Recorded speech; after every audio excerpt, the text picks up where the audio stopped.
సమాలోచనకు స్వాగతం. ఆడపిల్లలు ఈ మధ్య పెళ్లికి చాలా విముఖత చూపిస్తున్నారు. 25 ఏళ్ళు దాటినా, 28 ఏళ్ళు దాటినా, 30 ఏళ్ళు వస్తున్నా కూడా వాళ్ళు ఇంకొన్నాళ్ళు ఆగుతాం, మేము ఇంకా సెటిల్ అవ్వలేదు, మా కెరియర్లో బాగా సెటిల్ అయినాక చేసుకుంటాం లాంటి మాటలు మనం వింటున్నాం. దానికి కారణం ఏంటో తెలుసా అండి? మనమే, మన పద్ధతులే. బాధ్యతలన్నీ పెళ్ళవగానే ఆడపిల్ల మీద పెట్టేస్తాం. ఆ పిల్ల ఇల్లు చక్క పెట్టేసుకోవాలి, ఇంట్లో పనులన్నీ చేసేసుకోవాలి, అటు ఆఫీస్ పనులు చేసేసుకోవాలి, అన్నీ బ్యాలెన్స్ చేసేసుకోవాలి. మరి ఈ పిల్లాడు ఏం చేస్తాడు?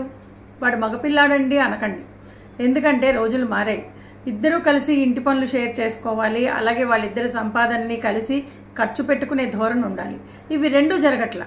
ఆ అమ్మాయి సంపాదన వచ్చి మొత్తం అప్పచెప్పాలనే ధోరణిలో వీళ్ళు ఉంటున్నారు, అట్లాగే ఇంటి పనులన్నీ అమ్మాయే చేయాలి, మేం చెయ్యమనే ధోరణిలో ఉంటున్నారు. దాంతో ఆడపిల్లలకి ఏమనిపిస్తుందంటే, ఎందుకు వచ్చిన బందీకానా? పెళ్ళి అనేది ఒక బందీకానా లాగా ఫీల్ అవుతున్నారు. అలా వాళ్ళు ఫీల్ అవ్వకుండా ఉండాలంటే ఏం జరగాలి? పద్ధతులు మారాలి. పెళ్లి చేస్తున్నాము అనగానే మగపిల్లవాడి తల్లిదండ్రులు కూడా మేమేదో ఎక్కువ వాళ్ళేదో తక్కువ లాంటి ధోరణికి వెళ్ళకూడదు. అలాగే వాడు మగవాడు, వాడు ఇలాగే ఉంటాడు, నువ్వు సర్దుకుపోవాలి, నువ్వు చేసుకెళ్ళాలి, ఇలాంటి మాటల్ని అసలు మనము మర్చిపోవాలి. ఇద్దరూ కలిసి చక్కగా సహజీవనం చేసే విధానంలోకి మనం వెళ్ళాలి. ఆ రకంగా అటు పేరెంట్స్ ఇటు పేరెంట్స్ కూడా ఉంటే అప్పుడే బాగుంటుంది. ఇప్పుడు ఇటు పేరెంట్స్ కూడాను పద్ధతులు లేకపోతే కుటుంబాలు అవన్నీ చూడట్లే, ప్యాకేజెసే.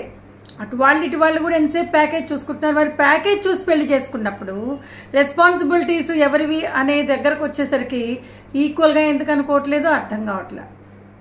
మరి అంత కొడుకుతో సమంగా సంపాదించే పిల్ల వచ్చినప్పుడు మరి ఆ పిల్ల బాధ్యతలన్నీ తీసుకుంటుంది, మొత్తం ఒకట ముత్యమంతా పసుపు ముఖమెంతో ఛాయలాగా ముగ్గులు పెట్టి ఇవన్నీ చేస్తుందని ఎందుకండి ఎక్స్పెక్ట్ చేస్తారు? వాళ్ళు కూడా ఏమీ నేర్చుకుని ఉండరు. ఇంకా ఈ రోజున ఆడపిల్లలకి వంట కూడా రాదు చాలా మందికి. మరి ఇవన్నీ అర్థం చేసుకుని ఇద్దరు కలిసి ఏదో కింద మీద పడి నేర్చుకుంటారు, చేసుకుంటారు. అందులో మనం పెద్దవాళ్ళం వేలు పెట్టకూడదు.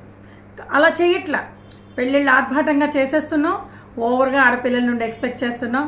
ఆ పెళ్ళిళ్ళు ఏమో పెటాకులు అవుతున్నాయి. దీంతో ఆడపిల్లలకి అసలు పెళ్ళంటేనే చిరాకు వస్తుంది. ఎందుకు వచ్చిన జంజాటం, హాయిగా ఇలాగే ఉండక we are very happy, we don't want అలా అంటున్నారు.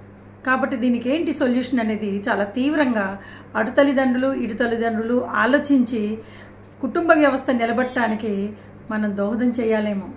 ఆలోచించండి.